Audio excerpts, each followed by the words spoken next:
வருங்கால அரசு பணியாளர்கள் அனைவருக்கும் வணக்கம். ஸோ நம்மளுடைய இந்த தமிழ் 100க்கு 100 அப்படிங்கிற வீடியோ சீரிஸில் நம்ம ஆல்ரெடி 6th இருக்கக்கூடிய 3 டேர்மே பார்த்துட்டோம். 3 இதுக்குமே தேவையான புலித்திறன் பயிற்சி, புக் பேக்கு, சொல்பொருள், கலைச்சொல்னு சொல்லிட்டு எல்லாமே நம்ம ஆல்ரெடி முடிச்சிட்டோம். அதை பார்க்காதவங்க நம்மளுடைய பிளேலிஸ்ட்டில் போயிட்டு மறக்காம அதை பார்த்துருங்க. இப்போ நம்ம பார்க்க போகிறது பார்த்தீங்கன்னா 7th ஃபர்ஸ்ட் டேர்ம் பார்க்க போகிறோம். நம்ம 6th முடிச்சதுக்கு வந்து ஒரு சின்ன ஒரு லைவ் டெஸ்ட் மாதிரி நம்ம வைப்போம். அது என்னைக்கு அப்படின்றத வந்து நம்ம பிளான் பண்ணிட்டு நான் உங்களுக்கு சொல்கிறேன். ஓகேங்களா? ரொம்ப இதெல்லாம் இல்லாமல் டிஎன்பிசி எப்படி கேட்பாங்களோ அதே மாதிரியான ஒரு இதுலேயே நம்ம கேட்போம். ஓகேங்களா? ஸோ இப்போ நம்ம பார்க்கக்கூடியது 7th ஃபர்ஸ்ட் டேர்ம் பார்க்க போகிறோம். ஓகேங்களா? வாங்க. எங்கள் தமிழ் அப்படின்ற அந்த படத்தை நாமக்கல் கவிஞர் அவர்கள் பாடியிருக்கிறாரு. ஆக்சுவலாக நாமக்கல் கவிஞர் பாரதியார், பாரதிதாசன், வஉசி, பரிமார் கலைஞர், பாவலை பெருஞ்சித்திரனார், இந்த மாதிரி தமிழ் அறிஞர்கள் நம்மளுடைய டாப்பிக்கில் இருக்கிறாங்க. ஸோ அவங்களை நம்ம கண்டிப்பாக படிச்சாகணும். இப்போதைக்கு நம்ம அதிகமாக கவனம் செலுத்துறது பார்த்தீங்கன்னா புக் பேக்கு, கலைச்சொல்லு, மொழித்திறன் பயிற்சி அதிகமாக கவனம் செலுத்திக்கிட்டு இருக்கிறோம். ஸோ இதுக்கப்புறமா லெசன் வைஸா, ஓகேங்களா, இலக்கணம் வைஸா நம்ம ஒரு வீடியோ போடுவோம். ஓகேங்களா? இலக்கணம் வைஸா, லெசன் வைஸா வந்து என்ன பண்ணுவோம், நம்ம கம்பைல் பண்ணி ஒரு வீடியோ மாதிரி வந்து மேக் பண்ணுவோம். ஓகேங்களா? அதில் உங்களுக்கு வந்து ரொம்ப எளிமையாக புரியும். இப்போதைக்கு புக் பேக் அந்த மாதிரி போயிட்டு இருக்கோம். ஓகேங்களா? சரி, வாங்க ஆரம்பிப்போம். சொல்லும் பொருளும்ல ஊக்கிவிடும் அப்படிங்கிறது வந்து ஊக்கப்படுத்தும் சொல்லி சொல்றாங்க. ஊக்கிவிடும்னா ஊக்கப்படுத்தும்னு சொல்றாங்க. விரதம் அப்படிங்கிறதுக்கு என்ன அர்த்தம்? நோன்பு. ஓகேங்களா? 2 சொல்லி இன்னும் போட்டிருக்காங்க, கவனிச்சுக்கோங்க. விரதம் அப்படிங்கிறதுக்கு நோன்பு. குறி குறி அப்படிங்கிறது என்ன சொல்றாங்கன்னா குறிக்கோள், குறிக்கோளை சொல்லக்கூடியது. பொழிகிற அப்படின்றா தருகின்ற, பொழிகிற அப்படின்னா தருகின்ற. ஒருவேளை இப்படி கேட்கலாம், பொழிகிற அப்படிங்கிறதுக்கு எதிர்ச்சொல் தருக அப்படின்னு சொல்லி சொல்லுவாங்க. ஓகேங்களா? இதை நீங்க கமெண்ட் பண்ணுங்க. பொழிகிற அப்படிங்கிறதுக்கு சொற்பொருள் தருகின்றன்னு அர்த்தம். அப்போ பொழிகிற என்பதற்கு எதிர்ச்சொல், எதிர்ச்சொல் என்னவா இருக்கும்? கமெண்ட்ல சொல்லுங்க. ஓகேங்களா? வாங்க நெக்ஸ்ட். Book bag. நெறி அப்படிங்கிறதுக்கு வழி. ஓகேங்களா? வழி அப்படிங்கிறதா அர்த்தம். ஓகேங்களா? அப்ப இந்த வழி, ஓகேங்களா, குண்டுலா, இந்த வழிக்கு என்ன அர்த்தம்? ஓகேங்களா? இந்த வழிக்கு என்ன அர்த்தம் அப்படிங்கிறத கமெண்ட்ல சொல்லுங்க. நெக்ஸ்ட். குரலாகும் என்ற சொல்லை பிரித்து எழுத கிடைக்கிறது குரல் கூட்டல் ஆகும். அதே மாதிரி வான் கூட்டல் ஒளி சேர்த்தனோம்னா வானொலி அப்படின்னு சொல்லி சொல்றாங்க. ஓகேங்களா? நெக்ஸ்ட் பாருங்க. நெக்ஸ்ட் பெருசு அதுவும் கிடையாது. நம்ம அடுத்த டாபிக் போயிடலாம். ஒன்றல்ல இரண்டல்ன்ற 2 பாடம் உடுமலை நாராயண கவியோடையது. பகுத்தறிவு கவிராயர் அப்படின்னு சொல்லி சொல்லுவாங்க. உடுமலை நாராயண கவியை வந்து பகுத்தறிவு கவிராயர் அப்படின்னு சொல்லி சொல்லுவாங்க. ஓகேங்களா? மக்கள் கவிஞர் அப்படின்னு யாரை சொல்லுவாங்க? ஓகேங்களா? இவரை பகுத்தறிவு கவிராயர் சொல்லுவாங்க. மக்கள் கவிஞர் என்று அழைக்கப்பட்டவர் யார்? கமெண்ட்ல சொல்லுங்க. ஓகேங்களா? மக்கள் கவிஞர் அழைக்கப்பட்டவர் யாருன்றத கமெண்ட்ல சொல்லுங்க. அதே மாதிரி பகுத்தறிவு பகலவன் என்று அழைக்கப்பட்டவர் யார்? பகுத்தறிவு பகலவன் என்று அழைக்கப்பட்டவர் யார்? கமெண்ட்ல சொல்லுங்க. ஓகேங்களா? அடுத்து வாங்க. ஒப்புமை அப்படிங்கிறதுக்கு என்ன அர்த்தம்னா இணை அப்படின்றது அர்த்தம். அற்புதம் அப்படின்றது வியப்பு அப்படிங்கிற அர்த்தம். முகில் மேகம். உபகாரி அப்படின்றது வள்ளல். உபகாரி அப்படிங்கிறது என்னது? வள்ளல் அப்படின்னு சொல்லி அர்த்தம். ஓகேங்களா? உபகாரினா வள்ளல். நெக்ஸ்ட். பகைவரை வெற்றி கொண்டவரை பாடக்கூடிய இலக்கியம் என்னது? பரணி. தமிழ்ல பாடப்பட்ட முதல் பரணி பார்த்தீங்கன்னா கலிங்கத்து பரணி. ஓகேங்களா? தமிழ்ல முதல்ல பாடப்பட்டது என்ன பரணி? கலிங்கத்து பரணி அப்படின்னு சொல்லி சொல்லுவாங்க. ஓகேங்களா? நெக்ஸ்ட். வானில் டேஷ் கூட்டம் வந்து மழை பொழியும் சொல்றாங்க. அதாவது முகில் கூட்டம் தான் மழை பொழியும். ஓகே, முகில்னா என்ன அர்த்தம்னா மேகம். முகில் தான் அது மழை பொழியும் சொல்லி சொல்றாங்க. நெக்ஸ்ட். இரண்டல்ல பிரிச்சோம்னா 2 கூட்டல் அல்ல. தந்துதவும் பிரிச்சோம்னா தந்து கூட்டல் உதவும். ஒப்புமை கூட்டல் இல்லாத அப்படிங்கிறது ஒப்புமை இல்லாத அப்படின்னு சொல்லி அர்த்தம். ஒப்புமை இல்லாத இந்த வார்த்தையை நல்லா கவனிச்சுக்கோங்க. ஒப்புமை இல்லாத. அடுத்து வாங்க. பேச்சு மொழியும் எழுத்து மொழியும் இது ரொம்ப முக்கியமான ஒரு லெசனுங்க ஆக்சுவலா. ஏன்னா நம்மளுடைய சிலபஸ்ல தமிழ் மொழியின் சிறப்பு, தமிழ் மொழியின் பெருமை அப்படின்னு சொல்லிட்டு தமிழ் அப்படின்னு ஒரு டாப்பிக்கே இருக்குது. ஸோ இந்த பேச்சு மொழியும் எழுத்து மொழின்ற இந்த பாடத்தை நீங்க ரொம்ப தெளிவா நீங்க படிச்சு கொள்ள வேண்டியது ரொம்பவே அவசியமானது ஒரு மதிப்பெண் எடுக்கிறதுக்கு. ஓகேங்களா? வந்துருங்க. வட்டார மொழி, கிளை மொழி, நிறைய டாபிக் இருக்குது இதுல. புக் பேக் போயிடும் நம்ம. மொழியின் முதல் நிலை. மொழியின் முதல் நிலை என்ன அப்படின்னு பார்த்தீங்கன்னா கேட்டல், பேசுதல், கேட்டல். இதுதான் மொழியின் முதல் நிலை. பேசுறதும் கேட்கறதும் தான் மொழிக்கான முதல் நிலை. எழுதுறதும் படிக்கிறதும் மொழியின் என்ன நிலை? 2ஆம் நிலை அப்படின்னு சொல்லி சொல்லுவாங்க. ஸோ பேசுறதும் கேட்கறதும் முதல் நிலை, எழுதுறதும் படிக்கிறதும் 2ஆம் நிலை. அடுத்து பாருங்க. ஒளியின் வரி வடிவம் என்ன? சவுண்டு. சவுண்டோடைய வரி வடிவத்தை என்ன சொல்லுவாங்க? எழுத்து அப்படின்னு சொல்லி சொல்லுவாங்க. நெக்ஸ்ட் வாங்க. தமிழின் கிளை மொழிகளில் ஒன்று என்னது அப்படின்னா தெலுங்கு. தெலுங்கு, மலையாளம், கன்னடம் இதெல்லாமே என்னதான்? தமிழுடைய கிளை மொழிகளில் ஒன்று தான். இதெல்லாம் வந்து பார்த்தீங்கன்னா வட இந்திய மொழிகள்னு சொல்லுவாங்க. ஓகேங்களா? நெக்ஸ்ட் வந்துருங்க. பேச்சு மொழியை என்ன சொல்லுவாங்க? பேச்சு மொழியை உலக வழக்கு என்று கூறுவாங்க. பேச்சு மொழியை உலக வழக்குன்னு சொல்லுவாங்க. எழுத்து மொழியை இலக்கிய வழக்கு அப்படின்னு சொல்லி சொல்லுவாங்க. எழுத்து மொழியை இலக்கிய வழக்குன்னு சொல்லுவாங்க. அடுத்து பாருங்க. சரியா தவறா கேட்டிருக்காங்க. மொழி என்பது காலத்திற்கு ஏற்ப மாறுபடும். இது சரி. காலத்திற்கு ஏற்ப அது மாறுபட்டுக்கிட்டே இருக்கும். நெக்ஸ்ட். எழுத்து மொழி காலம் கடந்து நிலைத்து நிற்கும். ஆமாங்க. எழுதி வச்சோம்னா அது எப்ப இருந்தாலும் அது நிலைத்து நிற்கக்கூடியது. நெக்ஸ்ட். பேசுபவரின் கருத்திற்கு ஏற்ப உடனடி செயல்பாட்டிற்கு உதவுவது எழுத்து மொழி கிடையாது. இது தப்பு. ஆக்சுவலா பேச்சு மொழி தான். நீங்க ஒருத்தர் உங்ககிட்ட பேசுறாங்கன்னா அது எழுதியா காமிப்பீங்க பதிலுக்கு? உடனே பேசிதான் காமிப்பீங்க பதிலுக்கு. ஸோ அது வந்து அதுதான் சரி. இது தப்பு. எழுத்து மொழியில் உடல் மொழிக்கு வாய்ப்பு அதிகம்ன்றது தப்பு. நீங்க பேசும்போது தான் என்ன பண்ணுவீங்க? அப்படின்னா நிறைய என்ன பண்ணுவீங்க, கையசைவுகளோட பேசுவீங்க. அதான் சரி தப்பு. அடுத்து, பேச்சு மொழி சிறப்பாக அமைகிறதுக்கு என்ன தேவை? குரல் ஏற்றத்தாழ்வு என்பது ரொம்பவும் அவசியமானது. இது சரியானது. ஓகேங்களா? நெக்ஸ்ட் வாங்க. அடுத்து வருவோம், சொலவடைகள். ஸோ இதுவும் ரொம்ப முக்கியமான ஒரு பாடம். ஆக்சுவலாக உங்களுக்கு நமக்கு சிலபஸில் இருக்கிறதுல ரொம்ப முக்கியமான எல்லா டாப்பிக்குமே உங்களுக்கு 9th 10th இருக்கிறத விட இந்த 6th 7th தாங்க உங்களுக்கு ரொம்பவே அதிகமாக இருக்குது. ஸோ இதில் இருக்கக்கூடிய நீங்கள் பாடங்களை படித்துக்கொள்ள வேண்டியது ரொம்பவே அவசியமான ஒன்று. ஓகேங்களா? சொலவடைகள் அப்படிங்கிறது என்ன சொல்லுவாங்கன்னா பழமொழிகள் அப்படின்னு சொல்லுவாங்க. ஸோ இந்த பழமொழிகள் வந்து நீங்கள் படித்துக்கொள்ள வேண்டியது ரொம்பவும் அவசியமான ஒன்று. இங்கே பாருங்க, என்னென்ன பழமொழி இருக்கு பாருங்க. புண்ணுக்கு மருந்து போட முடியும், புடிவாதத்துக்கு மருந்து போட முடியுமா?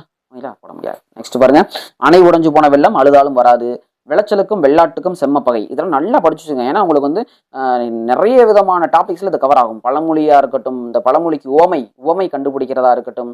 ஓகேங்களா? இவ்வளவு தும்மல் வருது. அப்படி இல்லாட்டி இதே பழமொழியை வந்து உங்களுக்கு வார்த்தையை மாற்றி மாற்றி கொடுத்துட்டு வருஷப்படுத்துங்க. இந்த மாதிரி நிறைய கொஸ்டின்ஸ் வந்து இந்த ஒரு பாடத்துலேருந்து உங்களுக்கு அதிகமாக கேட்பாங்க. இங்கே பாருங்க, உழைக்கிற மாடு தான் ஊருக்குள்ளே விளை போகும், அடை மழை விட்டாலும் செடி மழை விடாது. இல்லை, நல்ல பாம்பு படம் எடுக்கலாம், நாக்கலாம் பூச்சி படம் எடுக்கலாமா? இந்த மாதிரி என்னது நிறைய பழமொழிகள் நிறைய இருக்குதுங்க. எல்லா பழமொழியும் படிச்சுக்கேன். நெக்ஸ்ட் வாங்க, புக் பேக் போயிடலாம். புக் பேக்கில் உங்களுக்கு இலக்கணம் ஸ்டார்ட் ஆகுது. குற்றி எழுகரம், குற்றி எழுகிறோம். உங்களுக்கு ஒரு தனியாகவே இலக்கணத்துக்குனே நம்ம தனியாக ஒரு வீடியோ போடுவோங்க. இல்லை, இலக்கணத்துக்குனே தனியாக உங்களுக்கு வீடியோ எடுத்தால் தான் இலக்கணம்லாம் ரொம்ப கவனமாக நம்ம வந்து அதாவது மேக்ஸ் மாதிரி. இல்லை, இலக்கணத்தெலாம் நீங்கள் என்னது ரொம்ப ஜாலியாக தான் இருக்கும். ஆனால் இது ஸோ வந்து ஒவ்வொன்றுக்கும் என்னன்றதை நம்ம இலக்கணத்தை தனியாக படித்தா தான் உங்களுக்கு தெரியும். இங்கே பாருங்கள், குற்றி எழுகரம், குற்றி எழுகிறோம் அந்த மாதிரிலாம் கொடுத்துருக்காங்க. குற்றி எழுகரம் அப்படின்றது குறுமை கூட்டல் இயல் கூட்டல் ஊகரம் சொல்லி பிரிப்பாங்க. ஊங்கிற எழுத்து குறுகி ஒழிக்கிறது தான் குற்றி எழுகிறோம். ஓகேங்களா?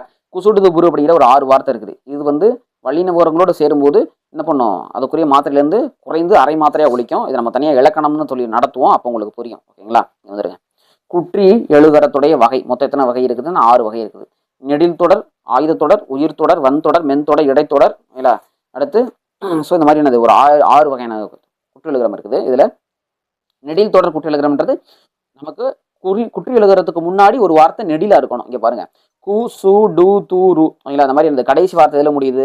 குசுடு துப்புருன்னு ஒரு வார்த்தையில முடியணுங்க. இந்த மாதிரி முடிஞ்சிச்சுன்னா அது வந்து ஒரு குற்றி எழுதுறோம். ஓகேங்களா?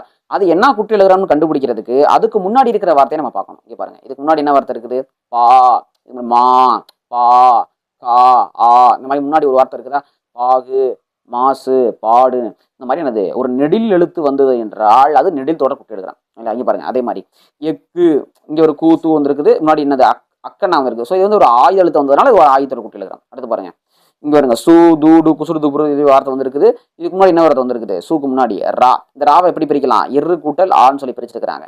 ஸோ இது ஒரு உயிர் மை எழுத்து. என்ன எழுத்து? ஒரு உரிமை எழுத்து. அப்ப இது ஒரு உயிரெழுத்தை உயிர்த்தோட குற்றி எழுதுறான்.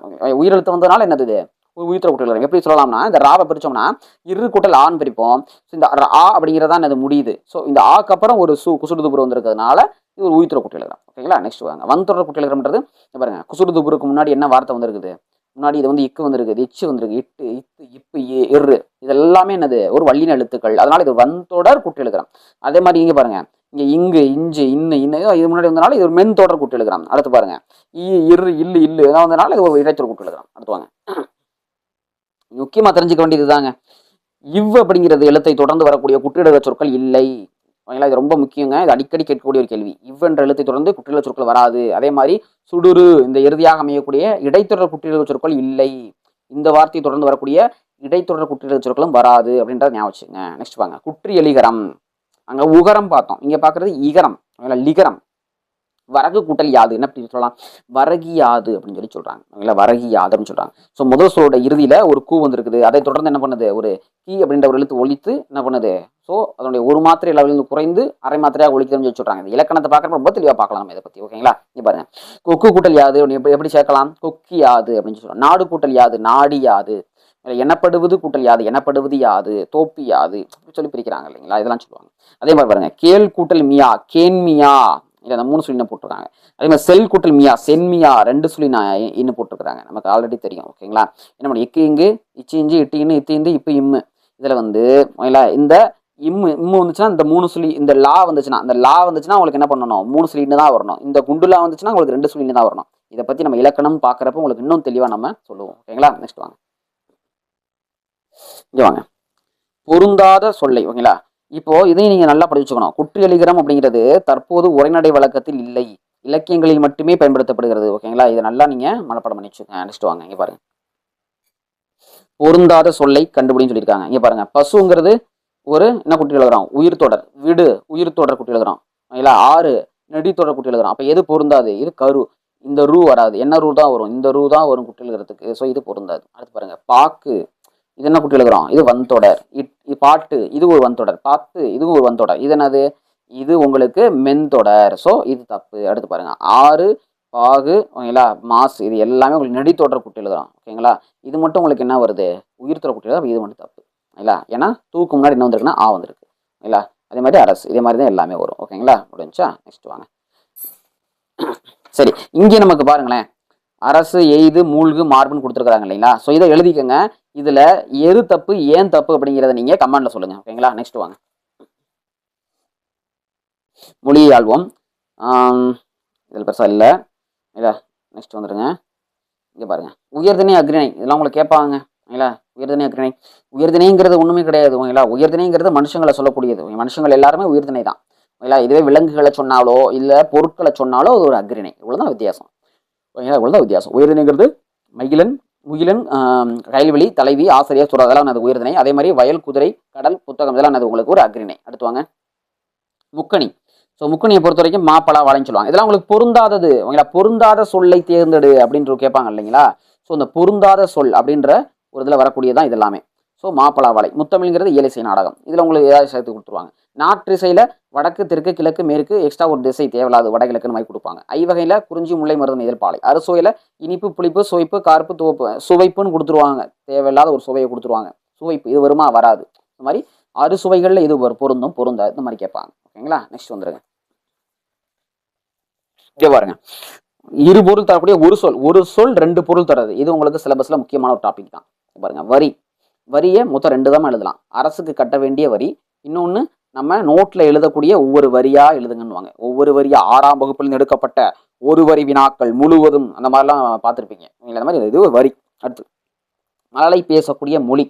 இது மொழி அப்படிங்கிறது பேசக்கூடியது. ஓகேங்களா, அடுத்து பாரு, இனிமை தமிழ் மொழி. இது வந்து தமிழ் மொழி. இது வந்து என்னது? ஒரு மொழியை சொல்லக்கூடியது. இது வந்து பேசும் விதத்தை சொல்லக்கூடியது மொழி. அன்னை தந்தையின் கைப்பிடித்து குழந்தை நடைபழகும். ஓகேங்களா, நடைனா நடக்க பழகிறத தான் என்ன சொல்லுவாங்க அவங்க? நடை பழகுதல் அப்படின்னு சொல்லுவாங்க. அதே மாதிரி பாருங்க, அவருக்கு அடுக்கு மொழி நடை. இல்ல நடை அடுக்கு மொழி நடை அது பேசக்கூடிய சிறப்பை பத்தி சொல்லக்கூடியது. அறிஞர் அண்ணாவுடைய அந்த பேசும் சிறப்பை பற்றி சொல்லக்கூடியதான் அது அடுக்கு மொழின்றது. அடுத்து பாருங்க, நீ அறிந்ததை பிறருக்கு சொல். ஓகேங்களா, நமக்கு தெரிஞ்சதை சொல்றது. அடுத்து பாருங்க, எழுத்துக்கள் தொடர்ந்து நின்று பொருள் தருவதற்கு பேரு சொல்லு. சொல் என்பதற்கு விளக்கம் இது. இது சொல் என்பதற்கு விளக்கம். இது வந்தது நம்ம பேசக்கூடிய விதம். இந்த மாதிரி அது ஒவ்வொன்றுக்கும் என்னது ரெண்டு பொருள் சொல்றாங்க. ஒவ்வொரு சொல்லுக்கும் ரெண்டு பொருள். இங்க பாருங்க, உழவர்கள் நாற்று டேஸ் வயலுக்கு சொல்ற நாற்று நடுவதுன்றது வேறு, குழந்தை மெதுவாக நடக்கும் அப்படிங்கிறது வேறு. ஸோ இல்லை, நாற்று நடுவது மெதுவாக நடப்பது. ஓகேங்களா, இந்த நட வேற இந்த நட வேற. அதே மாதிரி வழக்க பாருங்க, நீதிமன்றத்தில் தொடுக்கிறதுக்கு பேர் என்னது? வழக்கு. ஓகேங்களா, அதே மாதிரி நீச்ச தண்ணி குடிங்கிறது பேச்சு வழக்கு எழுத்து வழக்கு. இந்த மாதிரி பிரிப்போம் இல்லைங்களா, அந்த மாதிரி சொல்லக்கூடியது. ஓகேங்களா, அடுத்து வாங்க, மீடியா ஊடகம். லிங்குஸ்டிக்னா மொழியியல். போனலாஜி ஒளியியல் சொல்றாங்க. இந்த லீ போட்டிருக்கிறாங்க. ஜோர்னலிசம்னா இதழியல். மேகசின்னா பருவ இதழ். பப்பர்ட்டி பொம்மலாட்டம். ஆர்த்தோகிராஃபிங்கிறது எழுத்திலக்கணம். டைலாக் உரையாடல். நெக்ஸ்ட் வாங்க, காடு. ஓமைக்கவிஞர் நம்மளுடைய சுரதாவுடைய ஒரு படைப்பு இது. ஓமைக்கவிஞர் சுரதாவுடைய ஒரு படைப்பு இது. ஓகேங்களா, காடு அப்படிங்கிறது. இங்க பாருங்க என்ன கொடுத்துருக்காங்க பாருங்க, சொல்லும் பொருளும்ல. ஈன்றுனா தந்து, கொம்பு கிளை, அதிமதுரம் மிகுந்த சுவைங்க. மதுரம்னா இனிமைன்னு சொல்லுவாங்க. மதுரம்னா இன்னொரு அர்த்தம் இருக்கு, இனிமை. அதே மாதிரி மதுரம்னா சுவை, அதிமதுரம்னா மிகுந்த சுவை. கழித்திட என்பது மகிழ்ந்திட. நச்சரவம்னா விடமுள்ள பாம்பு. அரவம்னா பாம்புங்க. நச்சரவம்னா விடமுள்ள பாம்பு. விடுதி என்பது தங்கும் இடத்தை சொல்லக்கூடியது. ஓகேங்களா, வந்துருங்க, அடுத்து வந்துருங்க. இங்க பாருங்க, இதுல காடு என்பதை குறிக்கக்கூடிய வேறு பெயர்கள் நிறைய பேர் கொடுத்துருக்காங்க. இதெல்லாம் நீங்க அடிக்கடி வாசித்து பார்த்தால் மட்டும்தான் உங்களுக்கு ரொம்ப ஈஸியா ஞாபகம் வரும். நல்லா ஈஸியா உங்களுக்கு வந்து ஒரு மார்க் எடுக்கக்கூடிய ஒன்று. இந்த பாக்ஸை நம்ம வந்து ரொம்ப அதிகமாக இருக்குன்னு பாசிக்காமே போயிருவோம். ஆனால் இதுல இருந்து உங்களுக்கு கொஸ்டின் அடிக்கடி கேட்டுக்கிட்டே இருக்கிறாங்க. இல்லைங்களா, காடு என்பது எதை தான் குறிக்குது பாருங்க. காடு என்பது காள் கான் காண்கம் அடவி ஆரணி பறவு பொற்றை முதை மிளை இரும்பு பல பேர் இருக்குது. எல்லாத்தையும் நீங்க அடிக்கடி வாசிக்க தான் உங்களுக்கு தெரியும். ஓகேங்களா, அடுத்து வந்துருங்க. அடுத்து பாருங்க, புக் பேக்ல என்ன கொடுத்துருக்காங்க பாருங்க. இந்த இதை நீங்க முக்கியமா படிச்சுக்கணும். ஏன்னா பாரதியாருடைய ஒரு லைன் இது. நெஞ்சில் உரமின்றி நேர்மை திறமின்றி வஞ்சனை சொல்வாரடி. ஓகேங்களா, கூட்டத்தில் கூடி நின்று கூடி பிதற்றென்று நாட்டத்தில் கொள்ளாரடி கிளியே நாளி பரப்பாரடி. ஓகேங்களா? இந்த மாதிரி நெஞ்சில் உரமின்றி வார்த்தை ஞாபகம் வச்சுக்கோங்க. ஓகேங்களா? கிளியே கிளியே மரப்பாரடின்னு பாரதியாருடைய லைன் இது. ஓகேங்களா? நெக்ஸ்ட் வந்துருங்க. புக் பேக்ல வாழை கன்றை என்னது ஈன்றது, வாழை கன்றை ஈன்றது அப்படின்னு சொல்லி அர்த்தம். அதே மாதிரி காடெல்லாம் பிரிச்சோம்னா காடு கூட்டல் எல்லாம், கிழங்கு கூட்டல் எடுக்கும் கிழங்கு எடுக்கும்னு அர்த்தம். அடுத்து வாங்க. அப்படி நிற்கட்டும் அந்த மரம்ன்ற இந்த பாடம் நம்மளுடைய ராஜமார்த்தாண்டனுடையது. ராஜமார்த்தாண்டன் பாத்தீங்கன்னாக்கா அவருடைய பாடத்துல புக் பேக் பார்க்க போறோம். அந்த சொல்லும் பொருளும் என்ன கொடுத்துருக்காங்க பாருங்க. பரவசம்னா மகிழ்ச்சி பெருக்கு, துஷ்டி கேட்டல் என்பது துக்கம் விசாரித்தல், துக்கம் விசாரிக்கிறத சொல்றாங்க. நெக்ஸ்ட் வாங்க. இங்க பாருங்க, இங்க பாருங்களேன், புதுக்கவிதை என்ன கொடுத்துருக்காங்க பாருங்க. கருவேலங்காய் பறித்து போடும் மேய்ப்பில்லை மேய்ப்பனை ஒரு நாளும் முட்கள் சிறைப்பதில்லை. ஸோ இந்த மாதிரி நிறைய பாடல் வேற புக் பேக்கில் கொடுத்துருக்காங்க. இதுக்கெல்லாம் நம்ம என்ன பண்ணலாம்னா தனியாகவே நம்ம இலக்கணம் இந்த மாதிரி பாடங்கள் படிக்கும்போது ஷார்ட்கட்டாகவே ஒரு வார்த்தை அப்படி ஞாபகம் வச்சு இந்த லைன்ஸ் நம்ம அடிக்கலாம் அப்படின்றத நம்ம பார்க்கலாம். ஓகேங்களா? இப்போ வந்துருங்க பாருங்க. நாவற்பழத்திற்கு ஓமையாக கூறப்படுவது கோழிக்குண்டு. இது இந்த உள்ளுக்கு இருக்கக்கூடிய பாடத்திலிருந்து கேட்கப்பட்ட ஒரு கேள்வி. நாவற்பழத்துக்கு ஓமையாக சொல்லக்கூடியது கோழிக்குண்டு. சுட்ட பழங்கள் என்று குறிப்பிடப்படுவது மண் ஊட்டிய பழத்தை தான் சுட்ட பழம் சொல்றாங்க. அதே மாதிரி பேரறியா அப்படின்றத பிரிச்சோம்னா பேர் கூட்டல் அறியா. மனமில்லை என்பதை பிரித்தோம் என்றால் மனம் கூட்டல் இல்லை. அதே மாதிரி நேற்று கூட்டல் இரவுனா சேர்த்தோம்னாக்க நேற்றிரவு. அடுத்து பாருங்க, விலங்குகள் உலகம்னு ஒரு பாடம் கொடுத்துருக்காங்க. இதுல இங்க பாருங்க, புக் பேக்ல என்ன கேட்டிருக்காங்கன்னா, ஆசி யானைகளில் ஆண் பெண் யானைகளை வேறுபடுத்தக்கூடியது தந்தங்க. ஆமா, ஏன்னா ஆசி யானைகள்ல ஆண் யானைக்கு தந்தம் இருக்கும், பெண் யானைக்கு தந்தம் இருக்காது. இதுவே ஆப்பிரிக்க யானையா இருந்தா ரெண்டுத்துக்குமே தந்தம் இருக்குங்க. ஆப்பிரிக்க யானையா இருந்தா பாத்தீங்கன்னா ரெண்டுத்துக்குமே என்ன சொல்லுவாங்க, தந்தம் இருக்கும் சொல்லி என்ன பண்ணுவாங்க, இருக்குன்னு சொல்லுவாங்க. அடுத்து பாருங்க, தமிழ்நாட்டில் புலிகள் காப்பகம் இருக்குது, என்னது குண்டந்துறை புலிகள் காப்பகம். அடுத்து காட்டாரை பிரிச்சோம்னா காட்டு கூட்டல் ஆறு. இல்லைங்களா? அடுத்து அனைத்துண்ணின்றதை பிரிச்சோம்னா அனைத்து கூட்டல் உண்ணி. நெக்ஸ்ட் நேரம் கூட்டல் ஆகினா சேர்த்தோம்னாக்க நேரம் ஆகின்னு அர்த்தம். வேட்டை கூட்டல் ஆடிய வேட்டையாடிய அப்படின்னு சொல்லி அர்த்தம். இவருங்க கோடிட்டிடம் காட்டின் வளத்தை குறிக்கக்கூடியது என்னதுன்னா புலி. இல்லை, புலி தான் காட்டோட வளத்தை குறிக்கும் அப்படின்னு சொல்லி சொல்லுவாங்க. ஓகேங்களா? நெக்ஸ்ட் யானை கூட்டத்துக்கு எந்த யானை தலைமை தாங்கன்னா ஒரு பெண் யானை தாங்க தலைமை தாங்க. அங்குமே என்னது ஒரு பெண் தான் தலைமை தாங்குறாங்க பாருங்க. நெக்ஸ்ட் கரடிகளை தேனீக்கள் இருந்து காப்பது எதுன்னு சொல்லி பார்த்தீங்க அப்படின்னா அது மேல இருக்கக்கூடிய என்னது முடிகள் தான். ஓகேங்களா? அடர்த்தியான முடிகள், நிறைய முடிகள் இருக்கும் அதுக்கு மேல. ஓகேங்களா? அடுத்து பாருங்க, இந்தியாவின் வனமகன். இந்தியாவின் வனமகன் சொல்லி யாரை சொல்லுவோம், நம்மளுடைய ஜாதவ் பயங் அப்படின்றவர் தான் சொல்லுவோம். தனியாளாக ஒரு காட்டை உருவாக்கி இருப்பாரு. ஓகேங்களா? அடுத்து பாருங்களேன், 4 வகை குறுக்கங்கள். இது உங்களுக்கு புக்காக கேட்டிருக்காங்க. ஸோ 4 வகை குறுக்கம்ன்றது ஐகார குறுக்கம், அவுகார குறுக்கம், மகர குறுக்கம், ஆயுத குறுக்கம்ங்க. இல்லை இல்லை, ஐங்கிற வார்த்தை எங்கெல்லாம் வருதோ அதை பொறுத்து மாறும். ஐங்கிற வார்த்தை இங்கே பாருங்க எதை வந்திருக்குன்னு சொல்லிட்டு. ஐங்கிற வார்த்தைங்க முதல்ல வந்திருக்குது வையம். இங்கே பாருங்க சமையல் நடுவில் வந்திருக்கு, இடையில வந்திருக்கு. அடுத்து பாருங்க பறவை கடைசி வந்திருக்கு. இந்த மாதிரி முதல்ல நடுவில் கடைசி இந்த மாதிரி வர்றதை பொறுத்து அதனுடைய மாத்திரை அளவு குறைஞ்சிட்டே வரும் அப்படின்னு சொல்லி சொல்லுவாங்க. இங்கே பாருங்க முதல்ல வந்துச்சுன்னா 2 ஐங்கிறது ஆக்சுவலாக 2 மாத்திரைங்க. அது வார்த்தையா வரும்போது 1.5 மாத்திரையாக குறையும். நடுவுலையும் கடைசியும் வரும்போது 1 மாத்திரையாக குறையும் சொல்லி சொல்றாங்க. அதே மாதிரி அவுகார குறுக்கம் பார்த்தீங்க அப்படின்னா இது முதல்ல மட்டும்தான் இடம்பெறும். ஔவையார் வவ்வால் அப்படின்னு இடையிலையோ கடைசியிலையோ வராது. சரிங்களா? இப்படி வந்துச்சு அப்படின்னாக்கா உங்களுக்கு என்ன ஆகும், அதனுடைய 1 மாத்திரை என்ன பண்ணும், 2 மாத்திரையிலேருந்து குறைஞ்சு 1.5 மாத்திரையாக ஒழிக்கும் சொல்லி சொல்றாங்க. ஓகேங்களா? நெக்ஸ்ட் மகர குறுக்கம் அதே மாதிரி தான். மகர குறுக்கத்துக்கு என்னது இம்முன்ற மெய்யெழுத்துக்கு உங்களுக்கு எத்தனை மாத்திரை, அரை மாத்திரை மெய்யெழுத்துக்கு. இதுவே இங்க பாருங்க வளம் வந்தான்னு ஒரு வார்த்தை இருக்குது. இதுல இம்முன்ற அந்த மெய்யெழுத்தை தொடர்ந்து வாங்கிற ஒரு வார்த்தை வருது. இந்த மாதிரி மகரத்தை தொடர்ந்து ஒரு வான்ற எழுத்து வந்துச்சுன்னா அறையிலிருந்து குறைந்து 1/4 மாத்திரையாக ஒழிக்கும் அப்படின்னு சொல்லி சொல்லுவாங்க. அப்படின்னா எத்தனை மாத்திரை இங்க பாருங்களேன், வாக்கு 1 மாத்திரை, லாக்கு 1 மாத்திரை, இந்த இம் அப்படிங்கிறது அரை மாத்திரை இருக்கணும். ஆனா அடுத்து ஒரு வார்த்தை வர்றதுனால இது ஒரு கா மாத்திரை. ஓகேங்களா? இதுக்கு 1, இதுக்கு ஒரு அரை, இதுக்கு ஒரு 2, இதுக்கு ஒரு அரை. ஓகேங்களா? இப்படிதான் மாத்திரை என்ன பண்ணணும், கண்டுபிடிக்கணும். அடுத்து வாங்க, போலும்ன்றது போன் அப்படின்றது மாறும். அதே மாதிரி மருளுங்கிறத என்ன சொல்லுவாங்க, மருண் அப்படின்னு சொல்லி தெரியும். நம்ம இலக்கணத்தை பார்க்கறப்ப ரொம்ப தெளிவாக படிப்போம். புக் பேக் வந்துடும். வேட்கை அப்படின்ற சொல்லில் ஐகார குறுக்கம் பெறக்கூடிய மாத்திரை அளவுனா வேட்கையில கடைசி ஒரு வார்த்தையா இருக்குது. ஐன்றது கடைசி வார்த்தையா இருக்குது. அப்படின்னா ஐகார குறுக்கத்துல கடைசி வார்த்தையா வந்துச்சுன்னா என்ன படிச்சோம் நம்ம, 1 மாத்திரை அளவு என்ன பண்ணும், குறைந்து ஒழிக்கும். ஆன்சர் 1. ஓகேங்களா? அடுத்து பாருங்க, மகர குறுக்கம் இடம்பெறாத சொல் இது அப்படின்னு சொல்லி கேட்கறாங்க. இடம்பெறாத சொல்லுன்றது இதுதான். பணம் கிடைத்தது அப்படிங்கிறது என்னது, இதுல மகர குறுக்கம் இடம்பெறவில்லை. ஏன்னா போன்ல வந்திருக்கு, மருண் வந்திருக்கு, பழம் விழுந்தது வான்ற வார்த்தையோட தொடர்ச்சியா வந்திருக்கு. அப்ப இதுவும் வரும், இது மட்டும் தான் வராது. நெக்ஸ்ட் சொல்லின் முதலில் மட்டுமே. சொல்லின் முதலில் மட்டுமே இடம்பெறுவது பாத்தீங்கன்னா என்னது, அவுகார குறுக்கம். இதுல வராது, இடையிலையோ கடைசியில என்ன பண்ணாது, உங்களுக்கு வராது. என்ன பண்ணும், சொல்லுடைய முதல்ல மட்டும்தான் உங்களுக்கு வரும். ஓகேங்களா? முடிஞ்சு. நெக்ஸ்ட் பாருங்க, மொழியாழ்வம். மொழியாழ்வம்ல உங்களுக்கு உயிர்தனை பற்றி சொல்லியிருக்காங்க. உயிர்தனைன்னா நமக்கு தெரியும் என்னது, உயிரினைங்கிறது மனிதர்களை குறிக்கக்கூடிய அனைத்துமே என்னது உயிரினை தான். ஓகேங்களா? அதே மாதிரி அக்ரிணைங்கிறது என்னது நம்மளுடைய விலங்குகளாக இருக்கட்டும், இல்லை பறவைகளோ மற்ற பொருட்களை பற்றி சொல்லக்கூடிய எல்லாமே அக்ரிணை. பாருங்க, எதிர்ச்சொல் எதிர்ப்பாளுக்குரிய பெயர்களை எழுதுகன்னு கேட்டுக்கிறாங்க. மகளிர் அப்படின்னா ஆடவர்னு அர்த்தம் எதிர்ச்சொல். பெண் அப்படின்னா ஆண். சிறுவன் என்பது சிறுமி. இல்லை அரசனுக்கு அரசி, மாணவனுக்கு மாணவி, தோழிக்கு தோழன். இவ்வளவுதான் எதிர்ச்சொல். நெக்ஸ்ட் வாங்க. இங்க பாருங்க, பிழையை திருத்தி எழுதி கேட்டிருக்காங்க. இது உங்க சிலபஸ்ல வந்து ரொம்ப முக்கியமான ஒரு டாபிக்ங்க. இங்க பாருங்க என்ன கேட்டிருக்காங்க பாருங்க. கோவலன் சிலம்பு விற்க போனாள் அப்படின்னு போட்டிருக்காங்க, தப்பு. போனான் அப்படின்னு தான் கரெக்ட். ஓகேங்களா? ஸோ ஒரு ஆண்மகன் அப்படின்னா ஒரு ஆண்பாலை தான் இது குறிக்கும். அடுத்து வாங்க, அரசர்கள் நல்லாட்சி செய்தார்னு போட்டிருக்கிறாங்க, இது தப்பு. ஏன்னா அரசர்கள் இது வந்து என்னது, அரசர்கள்னா பன்மை. அப்ப இங்க முடியும் போதும் பன்மையில தான் முடியும். அரசர்கள் செய்தார்கள் தான் முடியும். கரெக்ட். அடுத்து பசு கன்றை ஈன்றன கிடையாது, ஈன்றது. அப்ப ஈன்றன என்ன வரும், பசுக்கள். ஓகேங்களா? பசுக்கள் கன்றை நிறைய பசுக்களை குறிக்கிறதுக்கு தான் என்ன வரும். ஓகேங்களா? அப்ப பசு கன்றை ஈன்றதுதான் ஒரு ஒன்ன சொல்லக்கூடியது தூ. அடுத்து மேகங்கள் சூழ்ந்து கொண்டன தான் வரணும். ஏன்னா மேகங்கள்.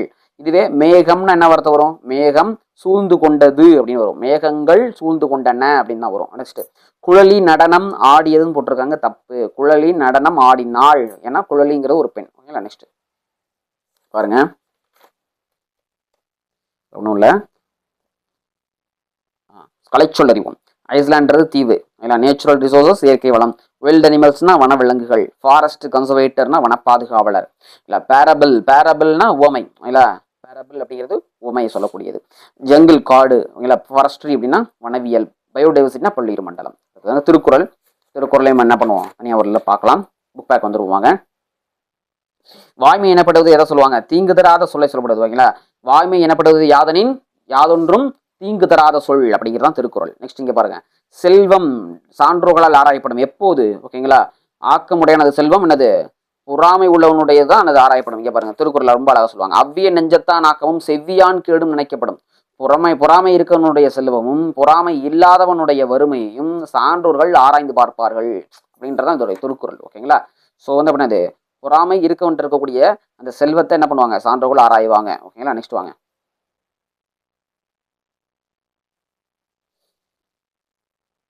நெக்ஸ்ட் பாத்தீங்கன்னா, பொருட்செல்வத்தை பிரிச்சோம்னா பொருள் கூட்டல் செல்வம். யாதனின் பிரிச்சோம்னா யாது கூட்டல் எண்ணின். தன் கூட்டல் நெஞ்சு சேர்த்தோம்னா தன் நெஞ்சு. தீது கூட்டல் உண்டோ தீது உண்டோ. அடுத்து வந்துருங்க பாருங்க, ஒரு சிறந்த அரசின் பணிகளை வரிசைப்படுத்துக. திருக்குறளில் சிறந்த அரசனுடைய பணிகள் என்னென்னு சொல்றாங்க பாருங்க. இந்த ஒரு திருக்குறளுங்க, திருக்குறளை தான் அவங்க வரிசைப்படுத்த சொல்லியிருக்காங்க. என்ன திருக்குறள்னா, இயற்றலும் ஈட்டலும் காத்தலும் காத்த வகுத்தலும் வல்லது அரசு அப்படிங்கிறதா இதோடைய திருக்குறள். ஸோ இயற்றலும் அப்படின்னு என்ன அர்த்தம்னா, பொருள் வரக்கூடிய வழியை அறிவது. அதுக்கப்புறம் அந்த வந்த வழியில் சேர்த்தக்கூடிய அந்த பொருளை பாதுகாப்பது. பாதுகாத்திருக்கக்கூடிய அந்த பொருளை எல்லோருக்கும் பிரித்து சமமாக என்னது பகிர்ந்து செலவு செய்வது. இதுதான் இந்த அரசனுடைய பணி. இதுதான் என்னது அரசனுடைய பணின்னு சொல்லுவாங்க. நெக்ஸ்ட் வாங்க. அவ்வளவுதான் முடிஞ்சு. நெக்ஸ்ட் மூன்றாவது இயல், புலி தங்கிய குகைன்னு சொல்லிட்டு ஒரு பாடம் இது. ஓகேங்களா? இது வந்து ஆக்சுவலா என்னதுல வரக்கூடியதுன்னா, இது வந்து புறநானூர்ல வரக்கூடிய ஒரு பாடல் இது. ஓகேங்களா? இது உங்களுக்கு அடிக்கடி கேட்கக்கூடிய ஒரு வார்த்தைகள் தான். ஓகேங்களா? ஈன்ற வயிறோ தோன்றுவன் மாதோ அப்படின்னு சொல்லி கேட்பாங்க. ஈன்ற வயிறோ தோன்றுவன், உன்னுடைய மகன் வந்து போர்க்காலத்துல வந்து என்ன பண்ணிட்டான், புறமுதுகை காமிச்சு ஓடிட்டான். என்னுடைய மயன் வந்து புறமுதுகு காமிச்சு ஓடினது உண்மையா இருந்தா என்னுடைய பெத்த வேர் நானே என்ன பண்ணிக்கிறேன், குத்திட்டு சித்தர்ன்ற மாதிரி அந்த தாய் வந்து புலம்புற மாதிரியான ஒரு பாடல். ரொம்ப அருமையான ஒரு பாடல். ஸோ இதை பத்தி நம்ம ஷார்ட்கட்டா நம்ம படிப்போம். ஓகேங்களா? என்ன பண்ணுவோம் நம்ம ஷார்ட்கட்டா என்ன பண்ணுவோம்னா, இந்த புலி தங்கிய குகை உன்னோட அம்மா உன்னுடைய மயம் எங்க இருக்காங்க அப்படின்னு ஒரு தாய் கேட்கிற மாதிரியும், அதுக்கு வந்து இந்த தாய் வந்து புலி தங்கிட்டு போன குகை வந்து அப்படின்னு சொல்ற மாதிரி என்ன பண்ணுவாங்க, ஒரு பதில் சொல்லுவாங்க. அந்த மாதிரி ரொம்ப அழகா இருக்கும் இந்த பாடல்லாம். இதுக்கு நம்ம ஷார்ட்கட்டா நம்ம நிறைய படிப்போம் பின்னாடி. ஓகேங்களா? இப்போ வாங்க. சொல்லும் பொருளும். சிற்றில் அப்படின்னா சிறு வீடு. கல் அலை, அலைனா குகைங்க. கல் அலைனா கல் குகை. யாண்டு என்பது எங்கேன்னு அர்த்தம். ஈன்ற வயிறுனா பெற்றெடுத்த வயிறு. இங்க பாருங்க, புக் பேக்கு. யாண்டுனா எங்கு, இப்பதான் படிச்சோம். யாண்டு உளனோ அப்படின்ற பிரிச்சோம்னா யாண்டு கூட்டல் உளனோ. கல் கூட்டல் அலை சேர்த்தோம்னா கல்லலை. அவ்வளவுதான். நெக்ஸ்ட் வந்துருங்க, பாஞ்சை வளம் அப்படின்றது திருநெல்வேலியுடைய அந்த சிறப்பு பத்தி சொல்லக்கூடிய ஒரு பாட்டு. சொல்லும் பொருள் பார்த்துருவோம். சூரன் வீரன். பொக்கிஷம்னா செல்வம். சாஸ்தி என்பது மிகுதி. இதுக்கு எதிர்ச்சொல் கேட்பாங்க. சாஸ்தி அப்படின்னா மிகுதி. அப்ப எதிர்ச்சொல் என்ன, கமெண்ட்ல சொல்லுங்க பார்ப்போம். கமெண்ட்ல சொல்லுங்க. விஸ்தாரம் என்பது பெரும் பரப்பு. ஓகேங்களா? விஸ்தாரம்னா பெரும் பரப்பு. அடுத்து வாரணம் என்பது யானை. பரி என்பது குதிரை. அப்ப இந்த பரிக்கு என்ன அர்த்தம், இல்ல இந்த பரி என்பதற்கு என்ன அர்த்தம், கமெண்ட்ல சொல்லுங்க. நெக்ஸ்ட், சிங்காரம் என்பது அழகு. கமுகு பாக்கு. அடுத்து பாருங்க, புக் பேக்கு. ஊர்வலத்தின் முன்னால் அசைந்து வரக்கூடியது என்னது? யானை தான். யானைக்கு இன்னொரு பேர் தான் வாரணம். நெக்ஸ்ட், பாஞ்சலங்குறிச்சியில் எது நாயை விரட்டிவிடும்? ஒரு முயல் வந்து நாயை விரட்டிவிடும் சொல்றாங்க. மெத்தை வீடு என்று குறிப்பிடுவது மாடி வீடு. மெத்தை வீடு தான் மாடி வீடு. பூட்டும் கதவுகளை பிரிச்சோம்னா பூட்டும் கூட்டல் கதவுகள். தோரண மேடையை பிரிச்சோம்னா தோரணம் கூட்டல் மேடை. வாசல் கூட்டல் அலங்காரம், வாசல் அலங்காரம் சொல்லுவாங்க. நெக்ஸ்ட் பாருங்க, பொக்கிஷம் என்பது செல்வம், சாஸ்தினா மிகுதி, விஸ்தாரம்னா பெரும்பரப்பு, சிங்காரம் என்பது அழகை சொல்லக்கூடியது. அவ்வளவுதான். நெக்ஸ்ட் வாங்க, தேசியம் காத்த செம்மல்னு ஒரு பாடங்க. முத்துராமலிங்க தேவரை பத்தின ஒரு பாடம் இது. நம்மளுடைய தலைவர்கள்ல இது வந்து ஜிகேலையும் நிறைய கேட்பாங்க, தமிழ்லையும் என்ன பண்ணுவாங்க, இந்த பாடத்தை அதிகமாக கேட்பாங்க. இந்த பாடம் படித்துக் கொள்ள வேண்டிய ஒரு முக்கியமான ஒரு பாடம் இது. ஓகேங்களா? நெக்ஸ்ட் வந்துருங்க. உங்களுக்கு கோடிட்ட இடத்துல இதை வச்சு நிறைய கொஸ்டின் கேட்கறதுக்கு வாய்ப்புகள் இருக்கு. முத்துராமலிங்க தேவர் என்ன பண்றாருன்னா, முத்துராமலிங்க தேவர் முதலில் உரையாற்றிய இடம் என்னன்னா சாயல்குடி. முத்துராமலிங்க தேவர் உரையாற்றிய இடம் சாயல்குடி. முத்துராமலிங்க தேவர் நடத்திய இதழின் பெயர் நேதாஜி என்ற ஒரு இதழ் நடத்தியிருப்பாருங்க அவரு. ஓகேங்களா? ஸோ நேதாஜியோடைய, அதாவது முத்துராமலிங்க தேவருடைய அரசியல் குரு யாருன்னா நேதாஜி. நேதாஜியோடைய அரசியல் குரு யாருன்னா சிஆர் தாஸ். ஓகேங்களா? சித்தரஞ்சன் தாஸ் அப்படின்னு சொல்லுவாங்க. ஓகேங்களா? நெக்ஸ்ட் வாங்க. அடுத்தது தேசியம் காத்த செம்மல் என்று முத்துராமலிங்க தேவரை சொன்னவர் யாருன்னா, பாராட்டியவர் யாருன்னா திருவிக்கா, திருவாரூர் விருத்தாச்சல மகானார் கல்யாண சுந்தரனார்னு சொல்லுவாங்க. இவர் தான் வந்து அவரை புகழ்ந்திருப்பார். என்னன்னு? தேசியம் காத்த செம்மல் என்று முத்துராமலிங்க தேவரை புகழ்ந்திருப்பார். நெக்ஸ்ட் வாங்க, கப்பலோட்டிய தமிழன் ஒரு பாடம், வஉசியை பத்தின ஒரு பாடம். ஓகேங்களா? வள்ளியப்பன் உலகநாதன் சிதம்பரம் வஉசியை பத்தின ஒரு பாடம். ஓகேங்களா? இது ரொம்பவே முக்கியமான பாடம். உங்களுக்கு ஜிகேலையும் இது ரொம்பவே முக்கியமான ஒரு பாடம். ஓகேங்களா? அதனால இந்த பாடத்தை நீங்க படித்துக்கொள்ள வேண்டியது மிகவும் அவசியமானது. நெக்ஸ்ட் வாங்க, அடுத்து இலக்கணம். இலக்கணம் பார்த்தீங்கன்னா வழக்கு. ஸோ வழக்கை பொறுத்த வரைக்கும் உங்களுக்கு இயல்பு வழக்கு, தகுதி வழக்குன்னு 2 இருக்குது. ஓகேங்களா? இயல்பு வழக்குல 3 வகை. இலக்கணம் உடையது, இலக்கண போலி, மருவு அப்படின்னு சொல்லிட்டு. ஓகேங்களா? 3 வகை இருக்குது. ஓகேங்களா? ஒரு பொருளை வந்து அதுக்கான இயல்பா என்ன வார்த்தையில சொல்லுவோமோ அது அப்படியே சொன்னோம்னா அதுக்கு பேர் இயல்பு வழக்குங்க. அந்த இயல்பு வழக்கை தான் 3ஆ பிரிச்சிருக்காங்க. இலக்கணம் உடையது, இலக்கண போலி, மருவுன்னு சொல்லி. ஓகேங்களா? இந்த இலக்கணம் உடையது அப்படிங்கிறது என்ன அப்படின்னாக்க, இலக்கணம் நெறி மாறாமல், ஓகேங்களா, அதோடைய இலக்கண தகுதி நெறி மாறாமல் அதை அப்படியே சொன்னோம்னா அதுக்கு பேர் இலக்கணம் உடையது. அதுக்கு எடுத்துக்காட்டு நிலம், மரம், வான், எழுது எல்லாமே. இதுவே இலக்கண போலி அப்படின்னு எடுத்துக்கிட்டீங்கன்னா இதுல இருக்க என்ன எடுத்துக்காட்டு இருக்குதோ அந்த எடுத்துக்காட்டை அப்படியே மனப்பாடம் கூட நீங்க பண்ணிக்க. ஏன்னா இதே தான் அப்படியே கேட்பாங்க உங்களுக்கு. ஓகேங்களா? உங்களுக்கு இதே தான் என்ன பண்ணுவாங்க, அப்படியே உங்களுக்கு கொஸ்டின்ல அப்படியே கேட்பாங்க. ஓகேங்களா? இலக்கண போலி அப்படின்றது பாருங்க, இல்லத்தின் முன்பகுதியை இல்முன் என குறிக்க வேண்டும். ஆனா என்ன பண்ணுவாங்கன்னா முன்றில் அப்படின்னு சொல்லுவாங்க. இந்த மாதிரி இல்லத்தின் முன் அப்படின்ற வார்த்தையை முன்னாடி திருப்பி போடுறதா இலக்கண போலி. கிளை நுனி அப்படின்னு சொல்லாம நுனி கிளைன்னு மாத்துறது. இல்ல பாருங்க, முன்றில்னு மாத்துறது. ஓகேங்களா? ஆனா என்ன பண்ணுவாங்க, இல்லத்தின் முன்னு சொல்லாம முன்றில்னு வார்த்தையை குறிக்கிறது, நுனிக்கிளைன்ற வார்த்தையை சொல்லக்கூடியது. இந்த மாதிரி இலக்கண முறைப்படி இல்லாமல் இலக்கணமுடையதை போலவே ஏற்றுக்கொள்ளக்கூடியதுதான் இலக்கண போலி அப்படின்னு சொல்லுவாங்க. ஓகேங்களா? இதெல்லாம் இலக்கண போலி அப்படின்னு சொல்லி எடுத்துக்கொண்டு. இல்ல பாருங்க, புறநகர், வாய்க்கால், ஓகேங்களா, தசை, கடைக்கண், இதெல்லாத்தையும் அப்படியே மனப்பாடம் பண்ணிக்கங்க. ஓகேங்களா? இதெல்லாம் அப்படியே எடுத்துக்காட்டா வரும். அதே மாதிரி இங்க பாருங்க, அது மருவு. இலக்கணமுடையது, இலக்கண போலி, மருவுங்கிறது என்ன அப்படின்னா, ஒரு சொல்லை என்ன பண்ணுவாங்க, பேச்சு வழக்கில் அப்படியே மாத்திடுவாங்க. வாயில் அப்படிங்கிறத வாசல் அப்படின்னு மாத்திருக்கிறாங்க. அதான் அது மருவு. ஏன்னா உங்களுக்கு மருவு பெயர்கள் அப்படின்னு உங்களுக்கு சிலபஸ்ல ஒரு டாபிக் கொடுத்துருக்காங்க. பாருங்க, தஞ்சாவூரை தஞ்சைன்னு சொல்றது, குடந்தைன்னு சொல்றது, கும்பகோணத்தை, அதே மாதிரி என்னது எம் தந்தைங்கிறத எந்தை அப்படின்ற குறிப்பிட்டது. ஓகேங்களா? போது, ஓகேங்களா, சோழநாடு சோநாடுன்னு சொல்றது, இது எல்லாமே உங்களுக்கு மருவு தான். தஞ்சாவூரை தஞ்சைன்னு சொல்லியிருக்காங்க, திருநெல்வேலி நெல்லைன்னு சொல்றாங்க. எல்லா சொற்களையும் எல்லா இடங்களிலும் என்ன பண்ணுவாங்க, அவங்க என்ன பண்ணுவாங்க, முழுமையான வடிவத்தில் பயன்படுத்தாம மாத்தி பயன்படுத்துறதுக்கு பேர் தான் அந்த இலக்கண நெறியிலிருந்து புரட்சி அடைந்து பயன்படுத்துறதுக்கு பேர் தான் மருவு. அடுத்து பாருங்க, ஸோ அடுத்து நமக்கு என்ன முடிஞ்சு, இப்போ இயல்பு வழக்கு முடிஞ்சு, அடுத்து தகுதி வழக்கு. இதே மாதிரி தகுதி வழக்குல ஒரு 3 இருக்குது. ஓகேங்களா? தகுதியான சொல்ல பயன்படுத்துறது தான் தகுதி வழக்கு. ஒரு இடத்துல ஏதோ ஒரு காரணத்துக்காக அது ஒரு 3 எடுத்துக்காட்டு: இடக்கடற்கல், மங்களம், குழுவுக்குறி அப்படின்னு சொல்லிட்டு. இடக்கடற்கல் அப்படின்னா என்னது, பிறட்ட வெளிப்படையாக சொல்ல முடியாத சொல்ல ஒரு தகுதியான சொல்லால யூஸ் பண்றது. ஓகேங்களா? காலையில போயிட்டு வர்றது, கால் கழுவி வந்தேன், குழந்தை விலைக்கு போயிருச்சு, உனக்கு போயிருச்சுன்னா, இது மாதிரி இடத்துக்கு ஏற்ற மாதிரி மாத்துறது இடக்கடற்கல்.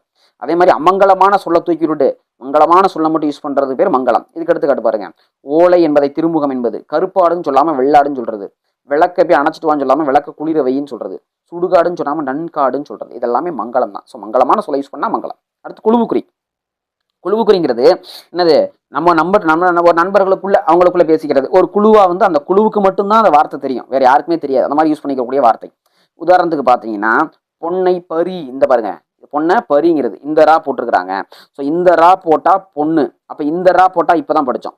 கமெண்ட சொல்லுங்க, இந்த ரா போட்டா என்ன அர்த்தம், கமெண்ட சொல்லுங்க. நெக்ஸ்ட் பாருங்க, ஆடையை காரை அப்படின்னு சொல்லுவாங்க. ஆடையை யானை பகர்னு சொல்லுவாரு, காரை அப்படின்னு சொல்லி சொல்லுவாரு. இங்க பாருங்க. அதே மாதிரி பாத்தீங்க அப்படின்னா, சோ இங்க குழுவுக்குறியில பொன்னை பரின்னு சொல்லி பொற்கொள்ள சொல்றாங்க. ஆனா இதே மாதிரி சொற்பொருள்ல என்ன சொல்லுவாங்க? பரிங்கிறத பறித்துக் கொள்வது. ஓகேங்களா? ஒருத்தர் இருந்து பறித்துக் கொள்வது அப்படின்னு சொல்லி சொல்லுவாங்க. ஓகேங்களா? அதே மாதிரி இந்த பரி அப்படிங்கிறதுக்கு என்ன சொல்லுவாங்க? ஆப்ஷன்ல அது கமெண்ட்ல சொல்லுங்க. ஓகேங்களா? வந்துருங்க. இங்க பாருங்க. நாகரிகம் கருதி மறைமுகமாக குறிப்பிடுறதுக்கு இடக்கரடக்கல். ஓகேங்களா? மங்களமில்லா சொற்களை தூக்குவது என்னது? அமங்கலமான சொற்களை தூக்கிட்டு மங்களமான சொற்களை சொல்றது பேர் மங்களம். ஒரு குழுவுக்கு மட்டும் தெரிய மாதிரி சொன்ன குழுவுக்குரிய ஆல்ரெடி படிச்சது அதெல்லாமே. அடுத்து போலிங்க. இல்ல அதாவது போலி அப்படின்றத சொல்றாங்க. அல்ல போலி அப்படின்றது என்ன அப்படின்னா என்னது? ஒரு வார்த்தையில என்னது? ஒரு வார்த்தையை மட்டும் மாத்தி மாத்தி ஒரு இடத்துல மாத்துறது. இது மொத்தம் 3 வகை இருக்குது போலியில. ஒரு எழுத்தை ஒரு எழுத்துக்கு பதிலா இன்னொரு எழுத்தை போடுறது தான் போலி. ஓகேங்களா? அது வந்து முதல் போலி, இடைப்போலி, கடைப்போலின்னு சொல்லி மாத்துறாங்க. இங்க பாருங்க. முதல் போலினா முதல்ல இருக்கக்கூடிய வார்த்தையை மாத்துறது. மஞ்சள், மஞ்சு அப்படிங்கிறத மைஞ்சு அப்படின்னு சொல்றது.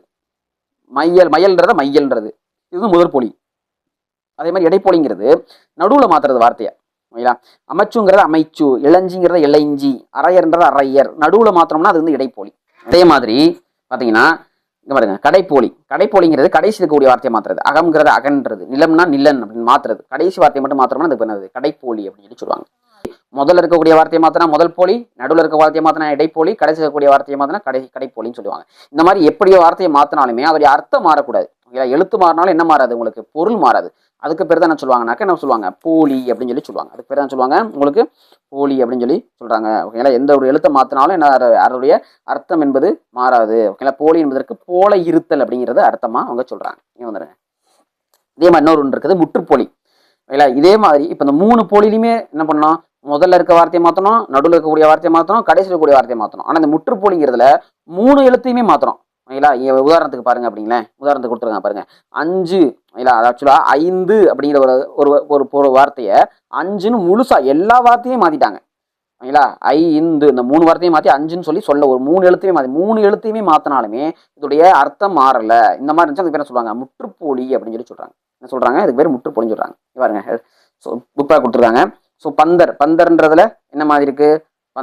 பந்தல் அப்படிங்கிறதா பந்தர் மாதிரி இருக்கு. கடை விதிச்சக்கூடிய. ஸோ இது வந்து கடைப்போலி. அடுத்து மைஞ்சு முதல் போலி. இது 5 அப்படின்னா முற்றுப்போலி. அரையர் அப்படின்னு இடைப்போலி முடிஞ்சு. நெக்ஸ்ட் வந்துருங்க. நெக்ஸ்ட் பாருங்க. நெக்ஸ்ட் இதில் ஒன்றும் இல்லை. இதுல வந்து பாருங்களேன், எழுவாய்னா என்ன, பயனிலைனா என்ன, செய்யப்படு பொருள்னா என்னன்னு சொல்லி ஒரு விளக்கம் கொடுத்துருக்காங்க. எழுவாய் அப்படிங்கிறது ஒண்ணுமே கிடையாது. முதல்ல ஒரு பேர் வந்துச்சுன்னா அது வந்து எழுவாய்ங்க. பயனிலை அப்படின்னு வச்சுக்கோங்களேன், ஒரு வார்த்தையுடைய முடிவு கடைசி என்ன இருக்கோ அதாங்க பயனிலை. செய்யப்படு பொருள் அப்படின்னா அது வந்து நடுவில் இருக்கிறதுங்க. இதை மட்டும் ஞாபகம் வச்சுங்க. எழுவாய் இதை வந்து வரிசைப்படுத்திங்க. எழுவாய் ஃபர்ஸ்ட் எழுவாய், 2வது செய்யப்படு பொருள், 3வது பயனிலை. இங்க பாருங்க. நீலன் பாடத்தை படித்தான். நீலன் பாடத்தை படித்தான். நீலன்கிறது எழுவாய்ங்க. பாடத்தைங்கிறது செய்யப்படும் பொருளுங்க. படித்தான் அப்படிங்கிறது பயனில்லைங்க. எவ்வளவுதாங்க. தான் அது தெரிஞ்சுக்க வேண்டிய ஒரு முக்கியமான விஷயம். ஓகேங்களா? இதை பற்றி நம்ம இன்னும் டீப்பாக கூட படிக்கலாம். ஓகேங்களா? நெக்ஸ்ட் பாருங்க. இதுல கேட்டிருக்காங்க, இதுல எது எழுவாய் செய்யப்படும் பொருள் பயனிலைன்னு. இங்க பாருங்க. வீரர்கள் அப்படிங்கிறது எழுவாய், நாட்டைங்கிறது செய்யப்படும் பொருள், காத்தனருங்கிறது பயனிலை. ஓகேங்களா? அதே மாதிரி திருக்குறளை எழுதியவர் யார்? இதுல எழுவாய், இது செய்யப்படும் பொருள், இது பயனிலை. அப்படியே வரிசையா தான் கொடுத்துருக்காங்க. ஓகேங்களா? முடிஞ்சு. கபிலர் குறிஞ்சிப்பாட்டை எழுதிய புலவர். ஓகேங்களா? இதுவும் கரெக்ட் தான். இது எழுவாய். இது வந்து எழுதிய புலவர் அப்படின்னு சொல்லி இருப்பாங்க. குறிஞ்சிப்பாட்டை அப்படிங்கிறது என்னது? செய்யப்படும் பொருள். எழுதிய புலவர்னா அது என்னது? பயனிலை. ஓகேங்களா? நெக்ஸ்ட் வாங்க. நெக்ஸ்ட் இதுல பாத்தீங்க அப்படின்னா உங்களுக்கு பெருசா இடைச்சொல்லாம் கொடுத்துருக்காங்க. இடைச்சொல்லாம் நமக்கு தெரியும் இல்லைங்களா? என்னென்ன இல்ல இடைச்சொல் முன்னாடியே படிச்சிருக்கோம். இடைச்சொல்னா என்ன, உரிச்சொல்னா என்ன, இது மாதிரி நிறைய நம்ம படிச்சோம். இடைச்சொல் அப்படிங்கிறது என்னது? இம்மு, ஊ, கூ இந்த மாதிரி வருங்களா இடைச்சொல். சரி, மா, சால, தவ, நானி இதெல்லாம் உரிச்சொல் அப்படின்னு சொல்லி நம்ம போன இலக்கணத்துல படிச்சோம். இலக்கணத்தை நம்ம தெளிவா படிப்போம். வந்துருங்க. அடுத்து பாருங்களேன். மூதறிஞர் சொல்லி கொடுத்துருக்காங்க. ஓகேங்களா? இங்க பாருங்க. முன்னாடி என்ன கொடுத்துருக்காங்க? கோடிட்டிடங்களை தமிழ் எண் கொண்டு எழுதுதான் சொல்லி கொடுத்துருக்காங்க. ஸோ திருக்குறள் அப்படிங்கிறதுல வந்து எத்தனை பால்களை கொண்டது அப்படின்னு சொல்லி கொடுத்துருக்காங்க. ஓகேங்களா? திருக்குறள் எத்தனை பால்களை கொண்டது அப்படின்னா என்னது? முப்பால். இல்லை என்னது? முப்பால் அப்படின்னு சொல்லி சொல்லுவாங்க. முப்பால் நமக்கு கடலை உருண்டை நசுக்கி சமைச்சு ருசிச்சு சாப்பிட்டு என்று அவன் கூறினான். நமக்கு தெரியும் இல்லையா? ஒவ்வொரு எண்ணுக்கும் ஒவ்வொரு எழுத்து, தமிழ் எழுத்து உண்டுன்னு சொல்லி நமக்கு தெரியும். ஸோ அந்த எழுத்துக்கு வச்சு அவங்க கேட்டிருக்காங்க. ஓகேங்களா? உன்னுடைய வயசு என்னோட வயசு 12ங்க. 12னா அப்ப என்ன போடலாம்? கடலை உருண்டை. இதுதான் ஆன்சர். ஓகேங்களா? இதே மாதிரி தமிழ் இலக்கணம் எத்தனை வகைப்படும்? ஓகேங்களா? தமிழ் இலக்கணம் எத்தனை வகைப்படும்? கரெக்டா சொல்லுங்க பார்ப்போம். தமிழ் இலக்கணம் மொத்தம் எத்தனை வகைப்படும்? எழுத்து, சொல், பொருள், யாப்பு, அணி. என்னது? எழுத்து, சொல், பொருள், யாப்பு, அணி. 5 வகைப்படும். இந்த 5ங்கிறதுக்கு என்ன வார்த்தை வரும்? கமெண்ட்ல சொல்லுங்க. அடுத்து வந்துருங்க. பாருங்க. இதுல வந்து உங்களுக்கு என்ன கொடுத்துருக்காங்க? மூதறிஞர்னா யாருங்க? ராஜாஜி. வீரமங்கை வேலுநாச்சியார். பாஞ்சாலங்குறிச்சியோட வீரன் யாரை சொல்லுவோம்? கட்டபொம்மனை சொல்லுவோம். வெள்ளையனை எதிர்த்த முதல் தீரன் யார்? தீரன் முதல் கிடையாது ஆக்சுவலா. வெள்ளையனை எதிர்த்த தீரன்னா சின்னமலை. வெள்ளை ஆங்கிலேயர்களை முதல்ல எதிர்த்தது யாருன்னா யார்? நம்ம அது யாரு? முதல்ல ஆங்கிலேயர்களை முதல்ல எதிர்த்தவர் யார் அப்படின்னாக்க யாரு? பூலித்தேவர். ஓகேங்களா. குடி காத்தவர் திருப்பூர் குமரன் சொல்லுவோம். எளிமையின் இலக்கணம்னா கக்கன். ஓகேங்களா. தில்லையாடியோட பெருமை வள்ளியம்மை. கப்பலோட்டிய தமிழன்னா யாரை சொல்லுவோம்? வ.உ.சி அவர்களை சொல்லுவோம். பாட்டுக்கொரு புலவன்னா பாரதியாரு. விருதுபட்டி வீரர் காமராஜரை சொல்லுவோம். கள்ளுக்கலை மடியில் ஈடுபட்ட பெண்மணி யாருன்னா நாகம்மை. ஓகேங்களா. நாகம்மை, கண்ணம்மாள். மொத்தம் 2 பெண்மணிகள் ஈடுபட்டு இருப்பாங்க. ஓகேங்களா. நாகம்மை, கண்ணம்மாள் அப்படின்னு சொல்லி. நெக்ஸ்ட் பாருங்க. மணியாட்சியின் தியாகினா வாஞ்சிநாதன். மணியாட்சியை வந்து அந்த ராபர்ட் டபிள்யூ.டி. ஆஷ் அப்படிங்கிறவர் என்ன பண்ணியிருப்பாரு? கொலை பண்ணியிருப்பார் இல்லைங்களா? வாஞ்சிநாதன் அதை சொல்லுவாங்க. இங்க வந்துருங்க. பேலட்னா கதைப்பாடல். கரேஜ்னா துணிவு. சாக்ரிஃபைஸ் தியாகம். பொலிட்டிக்கல் ஜீனியஸ்னா அரசியல் மேதை. பாருங்க. எலக்யூஷன்னா பேச்சாற்றல். யூனிட்டினா ஒற்றுமை. ஒற்றுமை. ஸ்லோகன்னா முழக்கம். ஈக்குவாலிட்டி என்பது சமத்துவம். ஸோ ஈக்குவாலிட்டினா என்னது? சமத்துவம். ஸோ இவ்வளோதாங்க. ஸோ நம்ம என்ன பண்ணிட்டோம்னா 7th ஃபர்ஸ்ட் டேர்ம் வெற்றிகரமாக என்ன பண்ணிட்டோம்? முடிச்சிட்டோம். ஆல்ரெடி நம்ம என்ன பண்ணியிருக்கோம்? 6th 3 டேர்ம் முடிச்சிருக்கோம். ஸோ என்ன பண்ணுவோம்? நம்ம அடுத்தடுத்து 7th இருக்கக்கூடிய மிச்சம் 2 டேர்மையும் முடிப்போம்.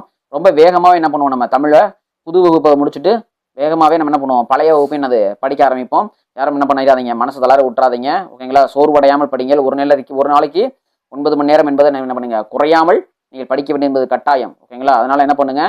ஒரு நிமிஷம் கூட தவற விடாம என்ன பண்ணுங்க? போதுமான ரெஸ்ட் எடுத்துக்கிட்டு தவறாமல் படிங்க. நம்பிக்கையோட படிங்க. உங்களால் கண்டிப்பாக ஜெயிக்க முடியும். அடுத்த வீடியோவில் பார்க்கலாம். மறக்காம வீடியோவை சப்ஸ்கிரைப் பண்ணிக்கோங்க. லைக் பண்ணுங்க, ஷேர் பண்ணுங்க. ஓகேங்களா. தேங்க்யூ.